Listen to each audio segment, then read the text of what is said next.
અરે ઓછું નાક પણ અસલી નાક. MDH કાશ્મીરી લાલ મરચાની પાવડર. તો સુરતમાં સતત બીજા દિવસે પણ ધોધમાર વરસાદ જોવા મળી રહ્યો છે. શહેરમાંથી પસાર થતી ખાડી બે કાંઠે વહેતી થઈ છે, જેના દ્રશ્યો અમે આપને બતાવીએ. ખાડી બે કાંઠે વહેતી થઈ છે, જેનું પાણી આખાય રસ્તા પર ફરી વળ્યું છે. આ મુખ્ય માર્ગો છે કે જ્યાંથી નદી વહેતી હોય તે પ્રકારની સ્થિતિ હાલ સામે આવી છે. પર્વત ગામ રોડ પર પાણી ભરાતા લોકોને હાલાકી, ટ્રાફિક જામની સ્થિતિ પણ સર્જાઈ ગઈ છે. લોકો આ પાણીમાંથી પસાર નથી થઈ શકતા. હજુ પણ અનેક એવા વિસ્તારો છે કે જ્યાં ઘૂંટણસમાં પાણી ભરાયેલા છે.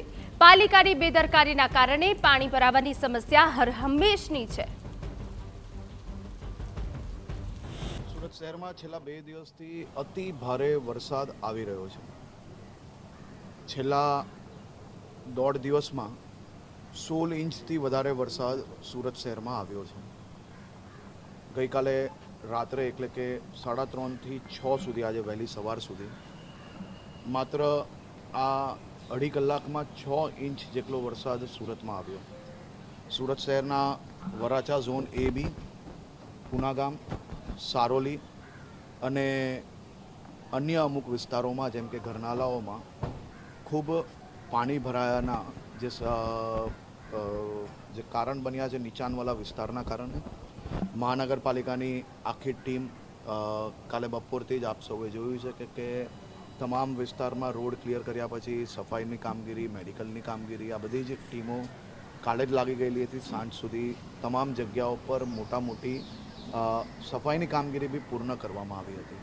પરંતુ આજે વહેલી સવારે જે વરસાદ પડ્યો છે, ઘણી જગ્યા પર સવારે જે પાણી ભરાયા હતા એમાંથી મોટાભાગની જગ્યાઓ પરથી પાણી મોટર અને બીજી કામગીરી કરીને પાણી નીકળી બી ગયા છે.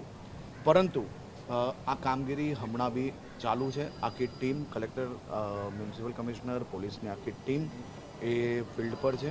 હું સતત સંપર્કમાં છું. મુખ્યમંત્રીશ્રી બી કલેક્ટરશ્રી અને મહાનગરપાલિકાના કમિશનરશ્રી અને પોલીસ કમિશનરશ્રી જોડે વાત કરી છે અને આ બાબતે જે કંઈ તૈયારીઓ કરવાની હોય કે પછી પાણી ઉતરવાની સાથે જ જે દવાઓ છાંટવાની કામગીરી છે, મેડિકલની ટીમની કામગીરી છે, જે કોઈ જગ્યા પર નીચાણવાળો વિસ્તાર છે જ્યાંથી શિફ્ટિંગની જરૂરત હોય એની બી કામગીરી કરવામાં આવી છે.